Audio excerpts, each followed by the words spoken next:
My name is Karen Taylor, and I am 36 years old. I never expected to open the door of my luxury beachfront home to find the family who had excluded me for 12 long years standing on my doorstep.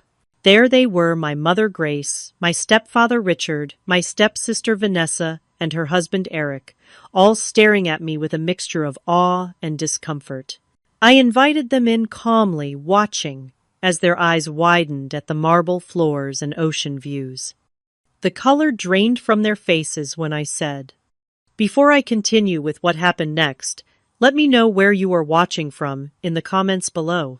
While you are at it, hit that like and subscribe button so you do not miss any more true life stories about family betrayal and personal triumph." My early childhood was what many would consider picture perfect. I lived with my mother Grace and my father Jeffrey in a modest but comfortable home in the suburbs of Boston. Dad worked as an engineer for a construction company, while Mom taught at the local elementary school. Our weekends were filled with trips to the park movie nights, with homemade popcorn and Sunday dinners where Dad would grill in the backyard regardless of the weather. I remember how he would stand there in the snow during winter, spatula in hand, claiming that snow actually added flavor to the burgers. Mom would laugh and pull me close, whispering that my father was silly, but that was why we loved him. Every night before bed, Dad would tell me stories about brave little girls who grew up to change the world. He would always end with, "And one day, Karen, that will be you." I believed him with all my heart. When I brought home good grades, both my parents celebrated like I had won an Olympic medal. Dad would swing me around the kitchen while Mom prepared my favorite dessert. They made me feel like I could accomplish anything. Everything changed when I was 12 years old. Dad was driving home from work during a heavy rainstorm when a truck lost control on the highway. The police said he died instantly, which was supposed to be comforting, I guess. The funeral remains a blur in my memory, just a sea of black clothes, hushed voices, and my mother's hand squeezing mine so tightly it hurt. Mom fell apart after Dad died. She would spend days in bed, barely eating, rarely speaking. I tried my best to take care of both of us, cooking simple meals, making sure I got myself to school on time, keeping the house reasonably clean. I was just a kid, though, and there were many nights when I cried myself to sleep missing Dad and feeling terrified about our future. Almost exactly 1 year after Dad's funeral, Mom introduced me to Richard. He was tall and well-dressed, with a confident smile and a booming voice that filled our quiet house. "Your mother and I have been seeing each other for a few months," he explained, as if this was perfectly normal information to spring on a 13-year-old girl, "and we have some exciting news." That exciting news was that they were getting married. Not only that, but Richard had a daughter named Vanessa, who was 18 at the time. We would all be moving into Richard's larger house in a more upscale neighborhood. Just like that, our family of 2 became a family of 4, and I was expected to be happy about it. From the beginning, Vanessa made it clear that she wasn't interested in having a little sister. She was preparing for college and considered me an annoying child who was invading her space. The first time I knocked on her bedroom door to introduce myself, she barely looked up from her magazine. "Look," she said, flipping a page, "let's just be clear about something. We're not going to be sisters. Our parents might be married, but that doesn't make us family. Stay out of my room and out of my business, and we'll get along fine." I retreated to my new bedroom, which was larger than my old one, but felt cold and unfamiliar. There were no dents in the walls from where Dad had hung my growth chart, no familiar stains on the carpet from art projects gone wrong. This wasn't home. It was just a house where I now lived. Richard wasn't cruel, but he never tried to be a father to me either. He was polite but distant, saving his real affection for Vanessa. When she announced she had been accepted to her college of choice, Richard threw an elaborate party with catered food and dozens of guests. When I won the science fair that same year, he nodded and said, "That's nice," before returning to his newspaper. What hurt most was watching Mom change. She had always been my champion, the one person who knew me better than anyone. But around Richard, she became someone different, more concerned with appearances, less patient with my questions and needs. When Richard criticized my table manners or my clothing choices, Mom would give me a look that said, "Just do what he says." When I tried to talk to her alone about how I was feeling, she would brush me off with, "We're all adjusting, Karen. Please try harder." Dinners in our new home were particularly tense. Richard would dominate the conversation, talking about his real estate business or Vanessa's accomplishments. If I tried to contribute, Richard would often interrupt or simply talk over me. Mom would give me small smiles of encouragement, but rarely spoke up on my behalf. The worst times were when I was alone with Vanessa. She had a talent for subtle cruelty, making cutting remarks when no one else could hear, accidentally breaking things that belonged to me, blaming me for things I hadn't done. Once she spilled soda on one of the few photo albums I had of my dad and me. When I confronted her, she shrugged and said it was an accident, but the smirk on her face told me otherwise. As the months passed, I noticed something concerning Richard seemed to be taking control of all the family finances, including the money Dad had left for me. There was a college fund that Dad had set up, and a small inheritance that was supposed to be mine when I turned 18. When I overheard Richard discussing reinvesting those dormant funds with Mom, a knot formed in my stomach. But every time I tried to ask Mom about it, she would quickly change the subject. The once warm relationship between my mother and me had cooled to the point where we felt like distant relatives rather than mother and daughter. In my lonelier moments, I would take out the photos of Dad and try to remember what it felt like to be loved unconditionally. Those memories became a lifeline during the increasingly difficult days in what was supposed to be my home. By the time I turned 16, I had developed a survival strategy focused completely on school and planned my escape. I threw myself into my studies, joining every academic club I could and staying late at school to avoid coming home. My grades were exceptional, and my teachers often told me I had a bright future ahead. But at home, my achievements were met with indifference or worse, suspicion. "Why do you need to stay at school until 6 o'clock?" Richard would demand. "What are you really doing?" No amount of explanation about study groups or science club meetings seemed to satisfy him.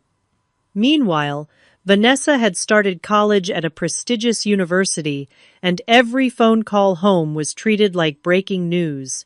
Richard would gather us in the living room to hear about her latest party or the professor who had complimented her work.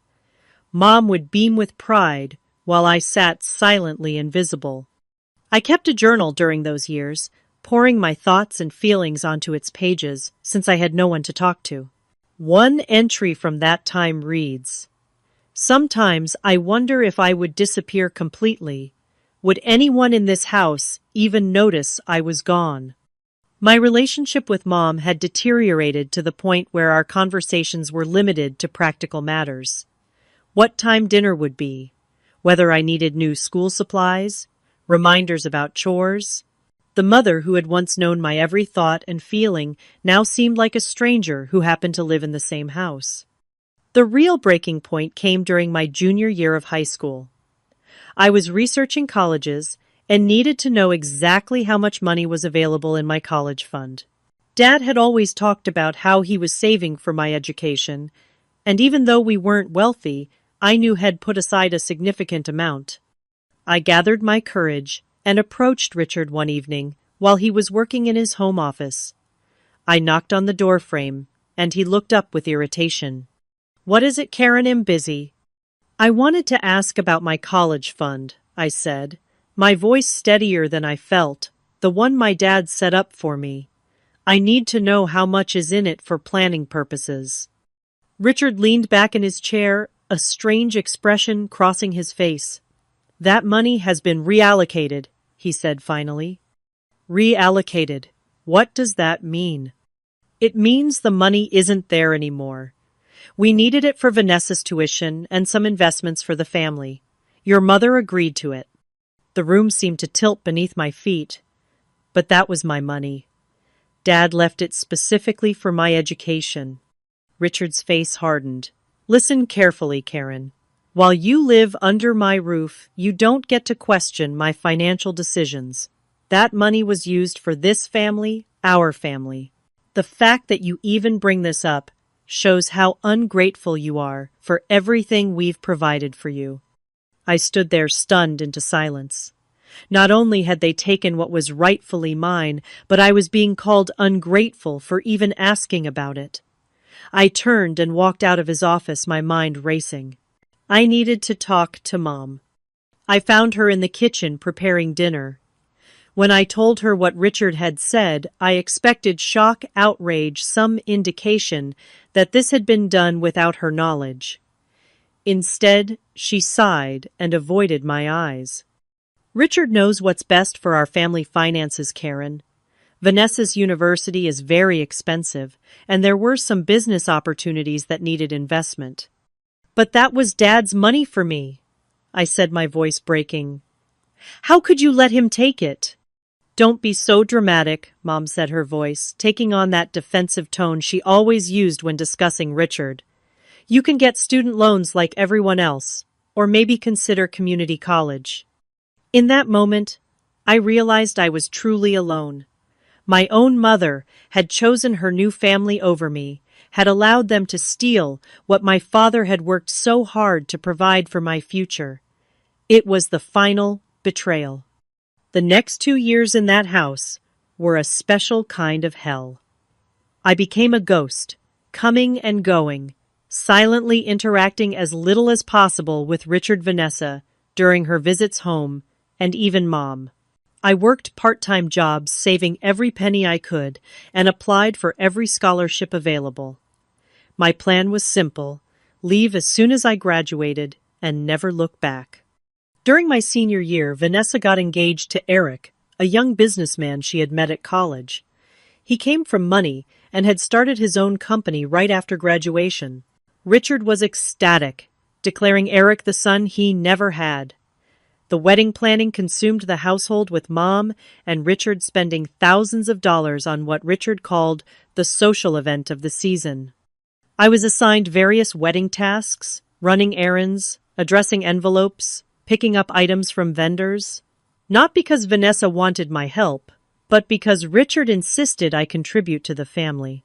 During the actual wedding, I was seated at a table far from the family with distant relatives no one else wanted to deal with.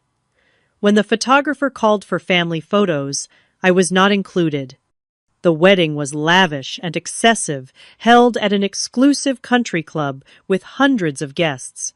Vanessa looked beautiful in her designer gown, and Eric appeared every inch the successful businessman in his tailored tuxedo. As I watched them exchange vows, I couldn't help but wonder what my future would hold. Would anyone ever love me the way Eric seemed to love Vanessa? Would I ever feel like I belonged somewhere again? After the wedding, a new tradition began. Once a month, the family would gather for dinner, my mother, Richard, Vanessa, and Eric. Sometimes extended family would join as well. Photos of these gatherings would appear on social media, everyone smiling and looking perfect. I was never invited. Not once in all those years did anyone think to include me in these family reunions.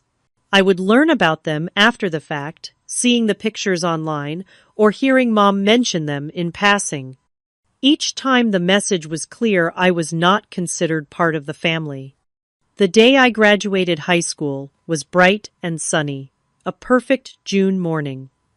As I sat among my classmates in my cap and gown, I scanned the audience for familiar faces. My mother had promised to come, though Richard had a business obligation that day. As the ceremony progressed, I kept looking, hoping to see her somewhere in the crowd. She never arrived.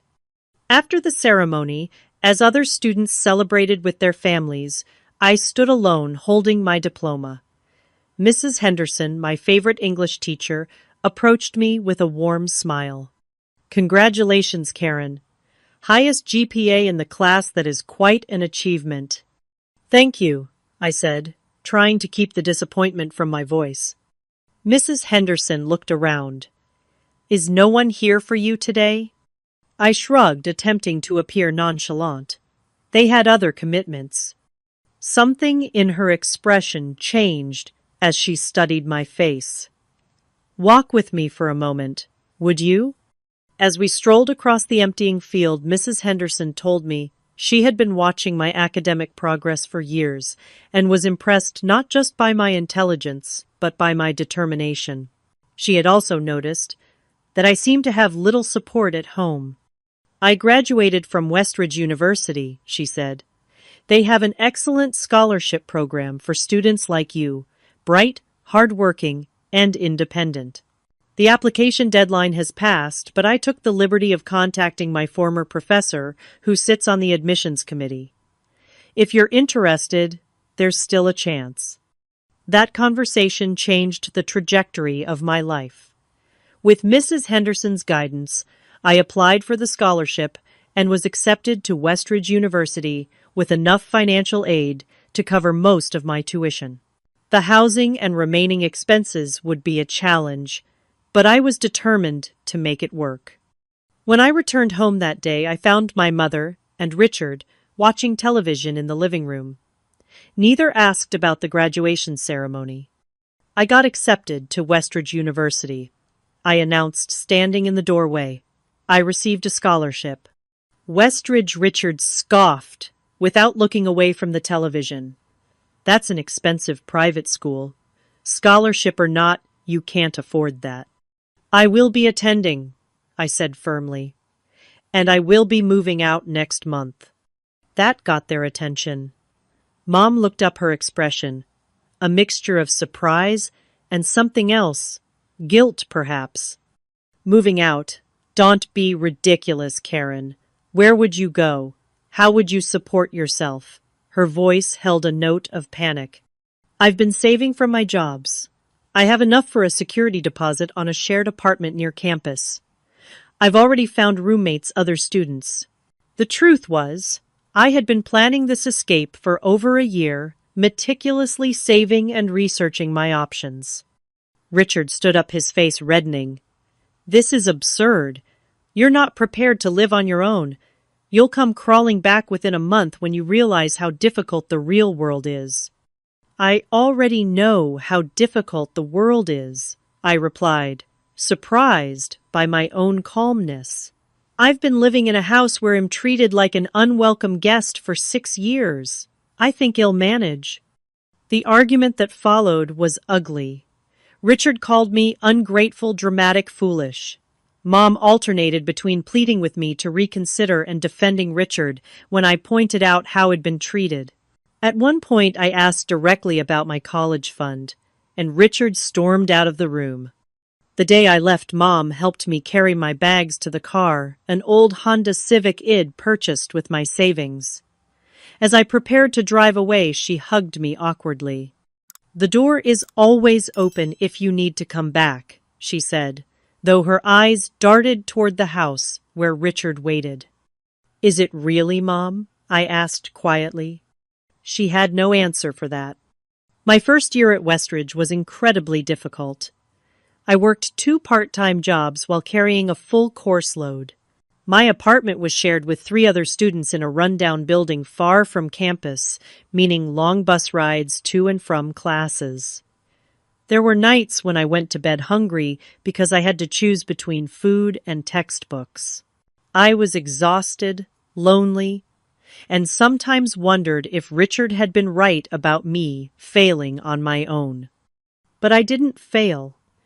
Each semester I earned top grades despite my challenging circumstances. I learned to budget every penny, to find free resources on campus, to survive on minimal sleep when necessary.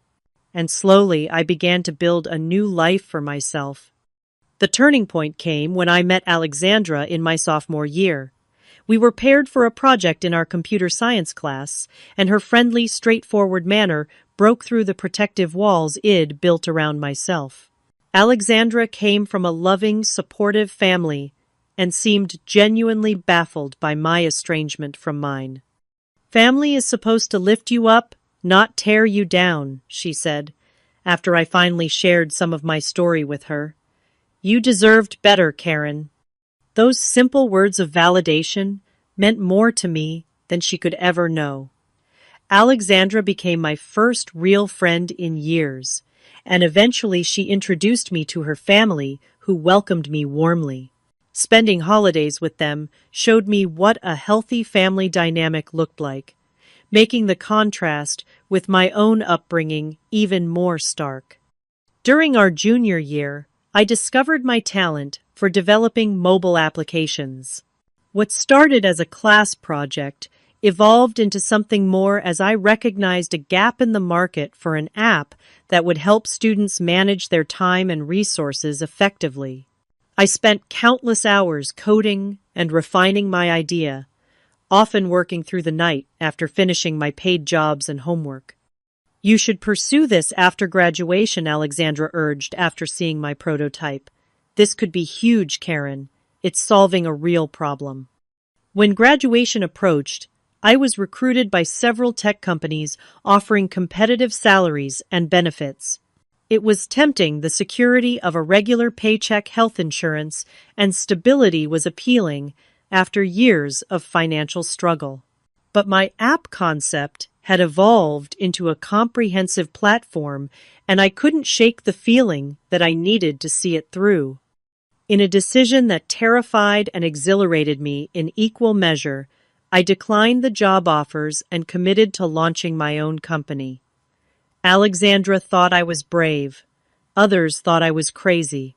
But for the first time in my life, I was making a choice purely for myself, based on my own vision and desires. Whatever the outcome, that alone felt like victory. The first year after graduation was a blur of 18-hour days, instant ramen, and moments of alternating elation and despair. I had rented a tiny studio apartment that doubled as my office, sleeping on a futon that I folded up each morning to make space for my work. My savings were dwindling rapidly, but I was making progress on the app development. The breakthrough came when I presented my prototype at a local tech meetup. After my demonstration, a man approached me, introduced himself as Daniel Ramirez, and handed me his business card. He was an angel investor looking for promising startups, and something about my presentation had caught his attention. "Your concept is solid," he said during our first official meeting. "But what impressed me most was your understanding of the user experience. You clearly know your target audience because you've lived their challenges." Daniel offered to invest $50,000 in exchange for a 20% stake in my company. It wasn't a huge amount by tech startup standards, but it was enough to keep me afloat while I refined the product and prepared for launch. More importantly, Daniel became a mentor, guiding me through the business aspects I was less familiar with and introducing me to his network of industry contacts. The app launched 6 months later, and the response exceeded my wildest expectations. College students across the country downloaded it, and positive reviews poured in. Revenue from the premium version allowed me to hire my first employees, a developer, to help with updates and new features, and a marketing specialist to expand our reach. By the end of the second year, we had expanded to a proper office space and a team of 12 people. Managing others was a new challenge for me. I had never seen myself as a leader. But I discovered that my experiences had given me valuable insights. I knew how it felt to be dismissed and undervalued, so I created a company culture where every voice was heard and respected. I understood financial insecurity, so I ensured fair compensation and benefits for my team. As the company grew, so did the challenges. There were competitors who tried to copy our feature's technical issues that required all-night problem-solving sessions and the constant pressure to innovate and stay relevant. But through it all, I found that I thrived under pressure. The girl who had once felt invisible was now making decisions that affected dozens of employees and thousands of users. 5 years after leaving my mother's house, I sold my company to a larger tech firm for a sum that still seems unreal when I think about it. I stayed on as CEO, maintaining creative control while gaining the resources to expand our reach globally. Overnight, I went from comfortably well off to wealthy, beyond anything I could have imagined as that lonely teenager planning her escape. One of the first things I did with my new financial freedom was purchase my dream home, a modern beachfront property with floor-to-ceiling windows that filled every room with light and the constant sound of waves. The house was probably excessive for one person with its 5 bedrooms and expansive open living spaces, but after years of cramped apartments and shared housing, I wanted space that was entirely mine. Standing on the deck overlooking the ocean that first evening, I felt a complex mixture of emotions. Pride in what it accomplished, certainly, but also a lingering sadness for the family connections I had lost, or, more accurately, never really had. Success was sweet, but it couldn't fill the void left by years of rejection and isolation. That realization led me to seek therapy, something id resisted, despite Alexandra's gentle suggestions over the years. I had always prided myself on my self-sufficiency, viewing the need for help as weakness. But now I understood that healing from my past was necessary if I wanted to fully enjoy my present and future. Dr. Marilyn Weber, my therapist, helped me process the abandonment and betrayal ID experienced. What happened wasn't your fault, she told me during one particularly difficult session. You were a child who deserved protection and support. The adults in your life failed you, not the other way around. Gradually, I learned to separate my self-worth from my family's treatment of me. I recognized that their behavior reflected their own limitations and flaws, not my value as a person. This understanding didn't erase the pain, but it made it more manageable. As part of my healing process, I established a scholarship foundation for students from difficult family backgrounds. The Karen Taylor Foundation provided not just financial assistance, but also mentoring and emotional support for young people who, like me, were trying to build lives without family backing. Working with these students gave purpose to my pain and reminded me that even the most difficult experiences could be transformed into something positive. Throughout these years of growth and success, my relationship with my family remained non-existent. I sent Christmas and birthday cards to my mother each year, usually receiving a brief text message in return. Occasionally, I would see social media posts about family gatherings, Richard and Mom celebrating their anniversary, Vanessa and Eric buying a new home, holiday celebrations that looked perfect in filtered photos. I was never invited to any of these events, never included in what they considered family.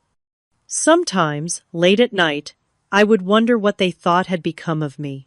Did they ever worry? Did they ever regret the way they'd treated me? Or was I simply a chapter they had closed, a person they preferred to forget? I had no answers to these questions, and most days I convinced myself I no longer cared.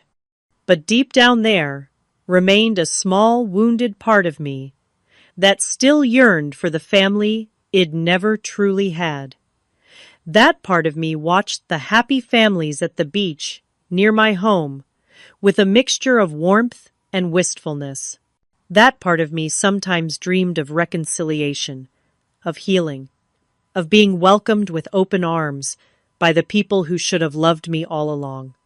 That was the part of me that felt a jolt of recognition when 12 years after I had left home, I heard the doorbell ring on a quiet Sunday afternoon and opened the door to find them standing there.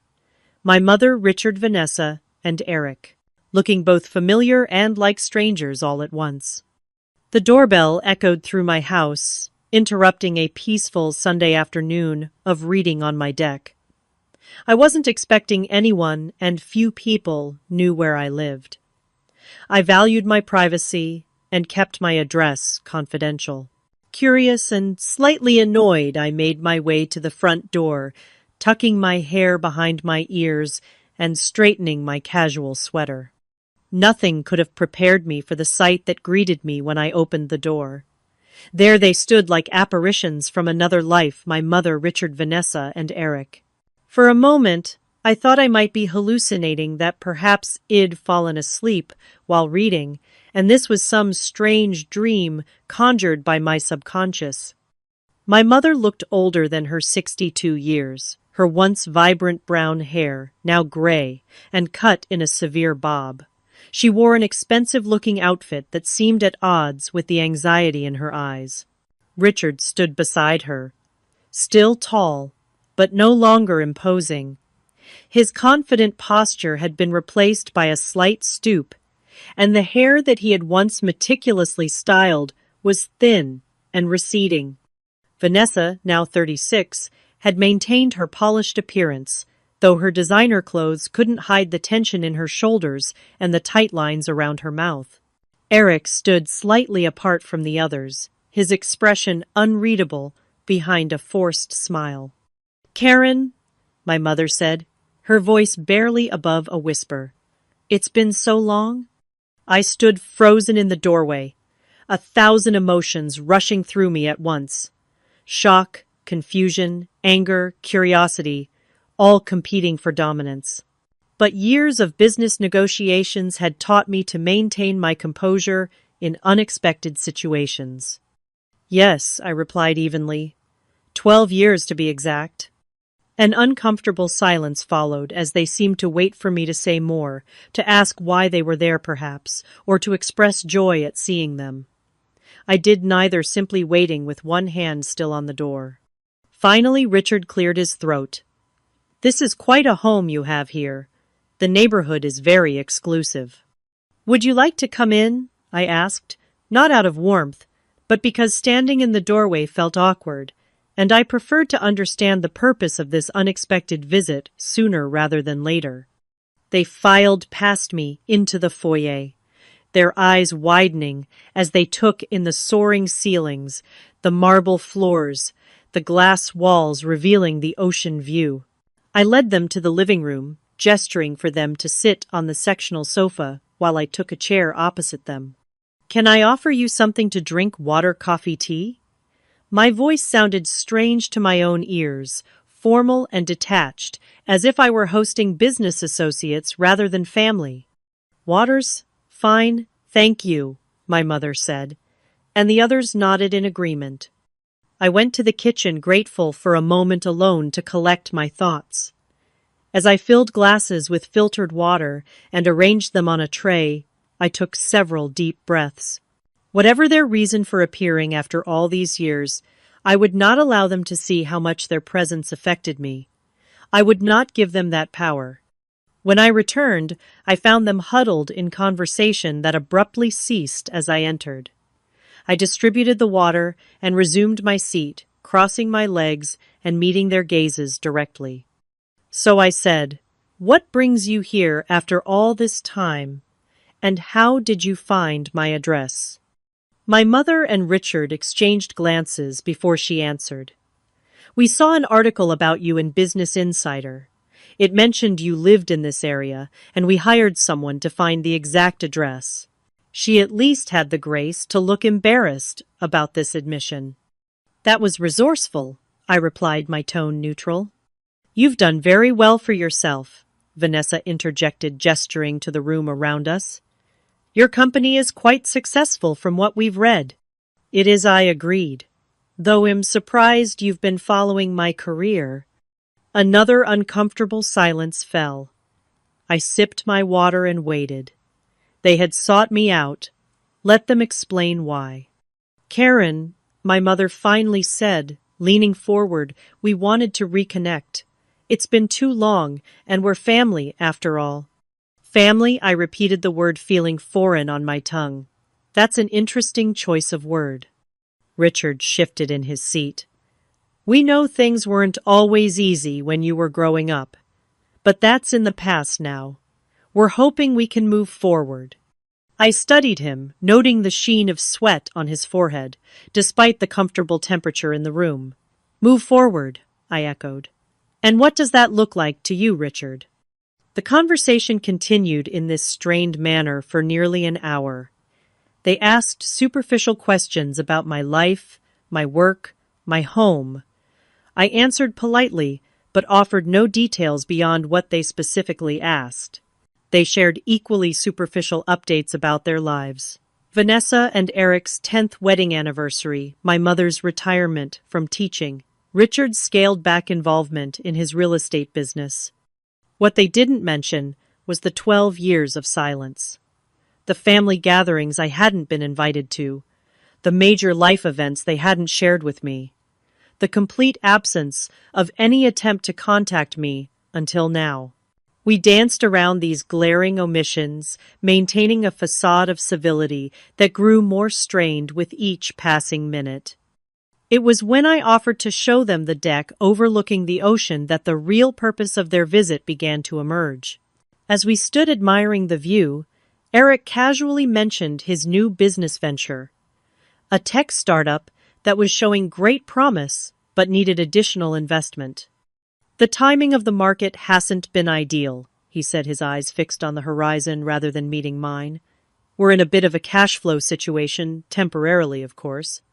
That sounds challenging, I replied, deliberately obtuse. Vanessa placed a hand on her stomach, a gesture I hadn't noticed earlier. We're expecting our first child, she announced, her voice softening for the first time since they arrived, due in 4 months. Congratulations, I said genuinely, meaning it, despite everything. A child deserved only good wishes, regardless of its parents. Yes, it's wonderful news, Richard interjected. But it's put some additional pressure on their finances. And well, with the market downturn affecting my retirement portfolio and your mother's pension being less than we anticipated, I turned away from the view to face them directly. Are you asking me for money? The bluntness of my question seemed to startle them. My mother looked down at her hands. Vanessa flushed, and Eric became suddenly interested in his shoes. Only Richard attempted to maintain his composure. Not asking exactly, he said, his voice taking on the smooth tone. I remembered from my youth, the one he used when trying to convince someone of something, more like exploring opportunities for family to support each other, perhaps an investment in Eric's company, or a loan to help Vanessa and Eric prepare for the baby. A loan, I repeated. And how much were you thinking would be appropriate for family to support each other? Richard named a sum that would have seemed enormous to the 18-year-old, who left home with nothing but was relatively insignificant to me now. What was significant was the audacity of the request itself, the assumption that they could appear after 12 years of silence and expect financial assistance. I see, I said, my voice steady, despite the anger building inside me. And this is why you've sought me out after all this time, because you need money. No, no, my mother hurried to say. We genuinely wanted to reconnect. The financial situation is just a separate issue. Is it? I asked, raising an eyebrow. Because in 12 years there have been no calls, no visits, no invitations to family events. Not even when I sent my address and phone number with every Christmas card. But now that you need money, suddenly family is important again. The atmosphere on the deck shifted, tension thickening the air between us. Richard straightened his shoulders, preparing for the kind of confrontation he had always dominated in the past. Now, Karen, he began, his tone condescending, there's no need to be dramatic. Families sometimes drift apart, but blood is still blood. I looked at him for a long moment, then turned to walk back into the house. I think we should continue this conversation inside, I said over my shoulder. As they followed me back to the living room, I could feel the weight of unspoken words of years of hurt and resentment pressing down on all of us. The time for polite evasion had passed. Now we would finally speak the truth, whether they wanted to hear it or not. Once we were all seated again in the living room, I excused myself briefly. "Give me a moment," I said, rising from my chair. "I need to get something." I walked to my home office, unlocked the bottom drawer of my desk, and removed a large manila envelope that I had kept for years. Inside were all the Christmas cards, birthday cards, and brief letters I had sent to my mother over the 12 years since I had left home. Each one, returned unopened, marked "Return to Sender." Each one a rejection I had never shared with anyone, not even Alexandra or my therapist. I returned to the living room and placed the envelope on the coffee table between us. No one moved to touch it. "Do you know what these are?" I asked, my voice soft but clear. When no one answered, I continued. "These are the cards and letters I sent every year. For 12 years I reached out on birthdays, holidays, and ordinary days, when I simply missed having a family. For 12 years they came back, unopened." My mother's face paled. "I never received any cards," she said, her voice trembling. I turned to Richard, whose expression had hardened. "Did you intercept my mother's mail, Richard?" His silence was answer enough. "I also have something else to show you," I said, picking up my tablet from a side table. I opened my email and turned the screen toward them. "These are the emails I sent, all marked as read, but never answered. And these," I continued scrolling through my phone, "are the text messages that were delivered but ignored." Vanessa shifted uncomfortably. "Karen, the past is the past. We're trying to move forward now." "Are you?" I asked, looking directly at her. "Or are you here because you need something from me?" The room fell silent again, the only sound, the distant crash of waves against the shore outside. In that moment I felt a strange calm descend over me. The anger and hurt were still there, but they no longer controlled me. I had built a life for myself, despite their rejection. I had found success, friendship, and a measure of peace. Their opinion of me no longer determined my worth. "Let me ask you something," I said, breaking the silence. "If I had failed instead of succeeded, if I were struggling financially instead of wealthy, would you be sitting in my living room right now? Would you have tracked down my address and shown up at my door talking about the importance of family?" The color drained from their faces as I spoke these words, the truth of them hanging in the air between us. Richard was the first to recover. "That's not fair, Karen. We've had our own struggles. Maybe we didn't handle everything perfectly with you, but we did the best we could with the circumstances we had." "Did you?" I countered. "Was taking my college fund doing your best? Was excluding me from family gatherings doing your best? Was returning my letters unopened doing your best?" "We were going through difficult times financially," Richard insisted, his voice rising defensively. "Vanessa's education was expensive, and there were investments that didn't pan out as expected. We had to make hard choices. And those choices always seemed to come at my expense," I said calmly. "Always." Vanessa's eyes had filled with tears. "We're family, Karen. Despite everything, we're still family." I looked at her for a long moment. "Family isn't just a word you can invoke when it's convenient, Vanessa. Family is shown through actions, consistent, loving actions over time. Where was this concern for family when I graduated high school alone, or when I worked 3 jobs to put myself through college, or when I launched my company and was living on ramen noodles and 4 hours of sleep a night?" My mother had remained silent throughout this exchange, her eyes fixed on the envelope of returned letters. Finally, She looked up at me, tears streaming down her face. "I didn't know," she whispered. "I didn't know about the letters or the emails. I thought you had simply cut us out of your life." Part of me wanted to believe her, but I had learned to be cautious with hope. "Even if that's true, Mom, you never tried to reach out either. You knew where I went to college. You could have found me if you'd wanted to." She had no response to that, her gaze dropping back to her hands. Eric, who had been quiet throughout most of the visit, finally spoke up. "Look, Karen, we obviously approached this all wrong. We should have been honest from the start about our situation. The business is in trouble, serious trouble.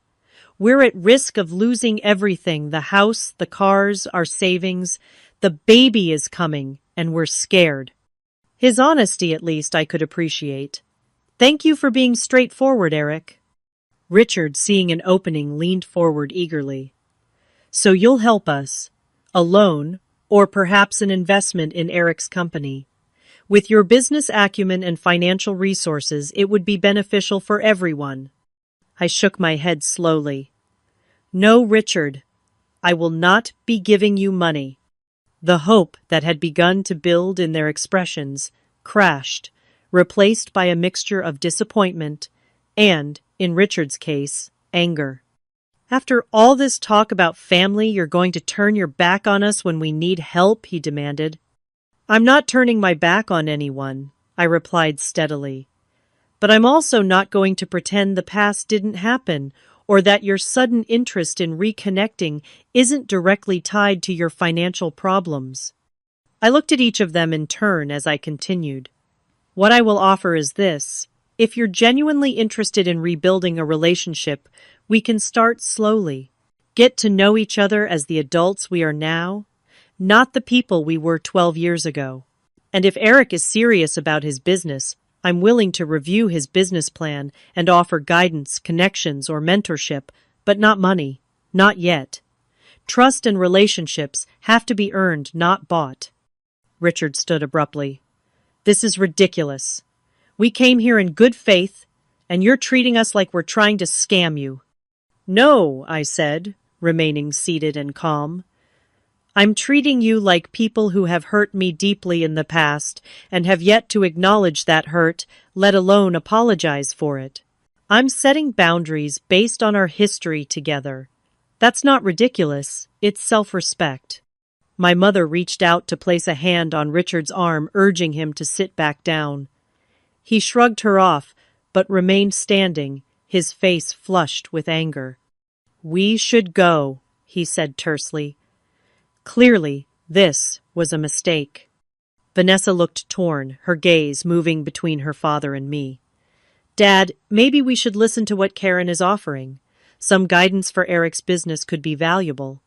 "We don't need her guidance," Richard snapped. "We need actual help, not condescending lectures about the past." My mother stood now too, her expression a mixture of sorrow and resignation. "Karen, I'm sorry. For everything. I should have been a better mother to you. I should have protected you and supported you. I failed you, and I can never make that right." Her words, spoken with genuine remorse, touched something deep within me. For years I had longed to hear her acknowledge what had happened, to validate the pain I had carried. It wasn't enough to heal everything, but it was a start. "Thank you for saying that, Mom," I said softly. Richard made a disgusted sound and headed for the door. Eric followed after a moment's hesitation, pausing only to say, "I'll call you about that business plan review if that's still on the table." I nodded, and he continued after his father-in-law. Vanessa lingered, clearly conflicted. "I never hated you," she said suddenly. "I was jealous, I think. Dad always talked about how brilliant you were, even when he was being hard on you. And I felt threatened when you came into our family. It was wrong, and I'm sorry too." Her admission surprised me. I had never imagined that Richard had said anything positive about me, let alone that Vanessa might have felt threatened by me. "Thank you for telling me that," I said. It helps me understand some things better." She nodded awkwardly, then followed the men outside. My mother was the last to leave, pausing at the door to look back at me. "Can I call you sometime?" she asked, her voice small. "Yes," I replied. "I'd like that." As their car pulled away from my house, I stood in the doorway watching until they were out of sight. The encounter had been draining, but also cathartic in ways I hadn't expected.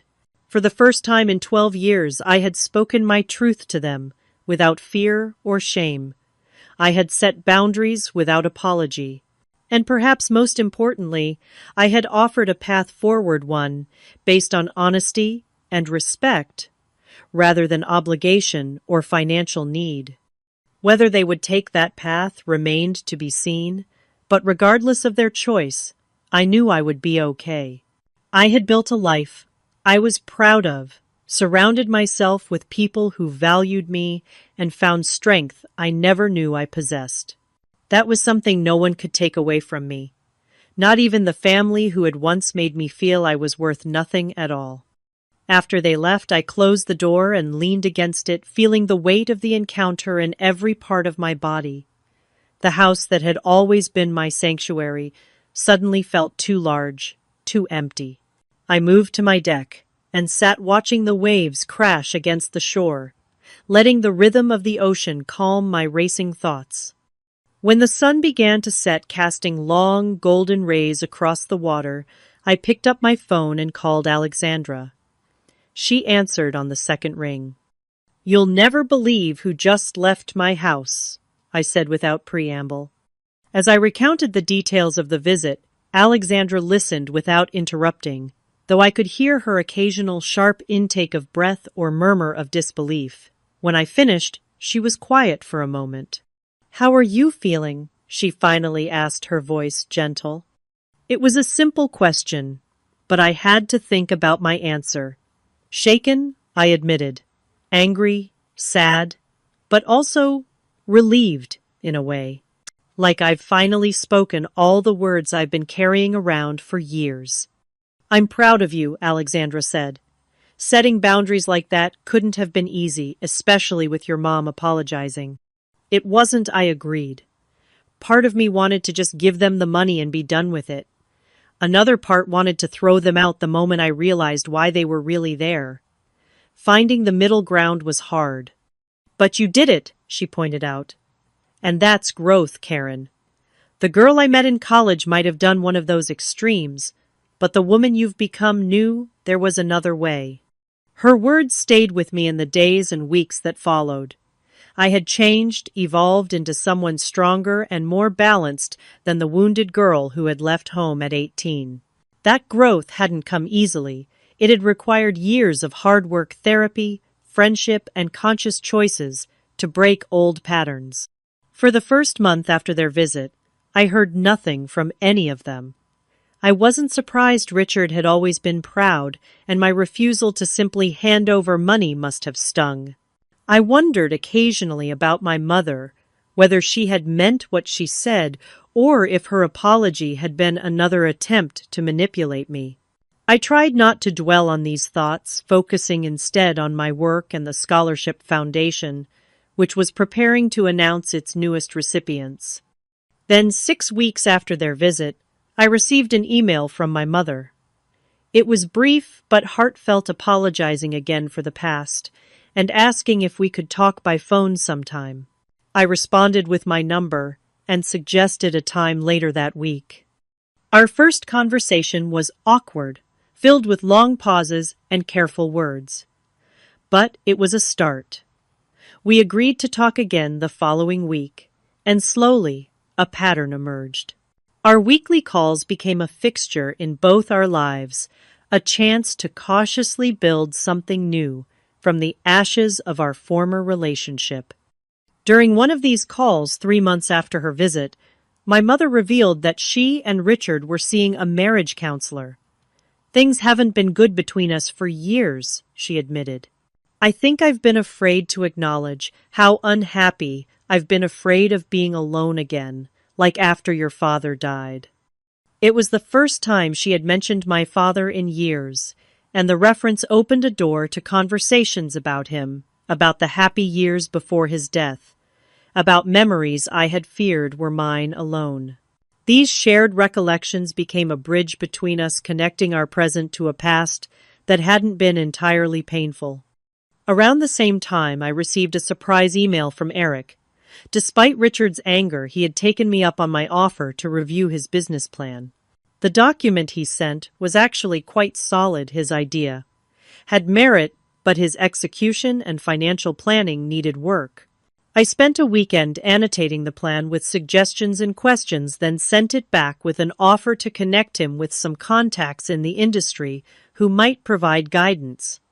His grateful response led to a series of professional exchanges that gradually became more personal. Through Eric, I learned that Vanessa had given birth to a baby girl they had named Lily. He sent a photo of the infant, tiny and perfect, in her hospital blanket. I sent a gift basket but maintained my boundaries, making it clear that while I was open to rebuilding relationships, I wouldn't be providing the financial bailout they had initially sought. Richard remained distant, refusing to speak to me during my calls with my mother and declining to attend when she suggested meeting for lunch during one of my business trips to their city. His pride, it seemed, would not allow him to accept the new terms of our relationship. I found that I could live with this. Some wounds were perhaps too deep to heal, some bridges burned beyond repair. What surprised me most during this period of cautious reconciliation was how my own feelings evolved. The anger that had once burned so hot within me gradually cooled, replaced by a kind of detached compassion. I could see now that Richard's controlling behavior likely stemmed from his own insecurities, that my mother's failure to protect me was rooted in her fear of being alone, that Vanessa's cruelty had been born of jealousy and her own need for validation. Understanding these dynamics didn't excuse their actions, but it helped me contextualize them. They were flawed people who had made harmful choices, not monsters who had set out to destroy me. This realization didn't make the past hurt less, but it did make the weight of it easier to carry. 6 months after their unexpected appearance at my door, I expanded the Karen Taylor Foundation to include a new program specifically designed to help young adults aging out of foster care or leaving difficult family situations. The program provided not just financial support, but also mentoring, life skills training, and therapy. Working with these young people, hearing their stories and witnessing their resilience brought healing I hadn't known I still needed. During the Foundation's annual gala, I shared parts of my own story publicly for the first time. Standing at the podium, looking out at the faces of donors, scholarship recipients, and community partners, I spoke about the pain of family rejection, the struggle to build a life without support, and the journey toward healing and success. The most profound lesson I've learned, I told the audience, is that forgiveness isn't something you do for others. It's something you do for yourself. Forgiveness doesn't mean forgetting or excusing harmful behavior. It means releasing the hold that behavior has on your present and future. I paused, looking around the room, at the young people whose lives the Foundation was helping to transform. And perhaps even more importantly, I've learned that family isn't just about blood or legal ties. Family is about who shows up for you, who celebrates your victories, and supports you through defeats. Family is about consistency, respect, and love in action, not just in words. After the gala, as I was saying goodbye to guests, I was surprised to see my mother waiting quietly near the exit. She had not told me she was coming, but there she was, her eyes red from crying during my speech. "I'm so proud of you, Karen," she said when I reached her. "Not just for your success, but for who you've become despite everything. Despite us." We embraced.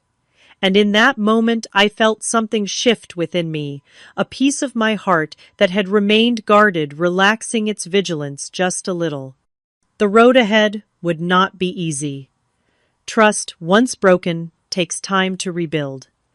Relationships, once damaged, require care and intention to heal. There would be setbacks and difficult conversations, old hurts resurfacing, and new boundaries being tested. Richard might never come around. Vanessa and I might never be close. My relationship with my mother would likely always bear the scars of our past. But I had learned that healing isn't about erasing wounds, it's about growing around them. It's about building a life so full and meaningful that the painful parts of your story become just that parts, not the whole. It's about recognizing that while you cannot change the past, you have immense power to shape your present and future. As I stand on my deck today watching the endless rhythm of the waves, I am at peace with my journey. The abandoned child, the struggling student, the determined entrepreneur, the wounded daughter, the successful businesswoman, all of these are parts of me, threads in the tapestry of who I have become. I no longer try to cut away the painful threads. I simply weave more beautiful ones alongside them, creating a picture that grows richer and more complex with time. Perhaps the most profound truth I have discovered is that sometimes our greatest strength emerges from our deepest wounds. The very experiences that could have broken me instead became the foundation upon which I built a life of purpose, abundance, and authentic connection. In learning to heal myself, I found my calling in helping others heal too. What about you? Has there been a time in your life when rejection or betrayal eventually led to unexpected growth, or a moment when setting boundaries, though difficult, ultimately set you free? Share your experiences in the comments below. I believe our stories have power, especially when shared with others who might be walking similar paths. If this story resonated with you, please consider hitting the like button and subscribing to hear more journeys of resilience and transformation. And if you know someone who might find comfort or inspiration in these words, sharing is one of the kindest gifts you can give. Thank you for listening to my story. Remember, no matter what challenges you face or what wounds you carry, you have within you the capacity to heal, to grow, and to create a life that makes you proud. This is Karen Taylor wishing you strength on your own journey of becoming.